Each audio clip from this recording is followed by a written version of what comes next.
Здравейте, аз съм Вероника и ако трябва да се опиша с една единствена дума, то това би било пътешественик.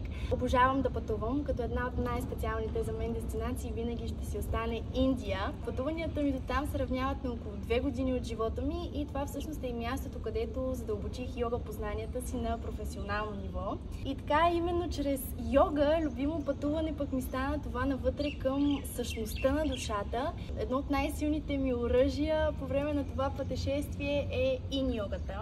Разлика от по-динамичните стилове като хатха и аштанга, ин-йога се води по-пасивно чисто на физическо ниво, тъй като целим едно пълно отпускане на тялото, като задържаме позите за по-дълъг период от време, от 3 до 5 минути. Това от една страна подобрява циркулацията и подвижността, възстановява съединителната тъкан и ставите, а от друга ни отвежда до едно медитативно състояние, в което да обърнем енергията навътре към себе си и да се потопим в едно дълбоко осъзнаване, да освободим енергийните си блокажи. Тази практика е подходяща за всички, дори и за начинаещи. Препоръчва се и при възстановяващи се хора след травми или при хора с хронични заболявания. Така че абсолютно всеки е добре дошъл.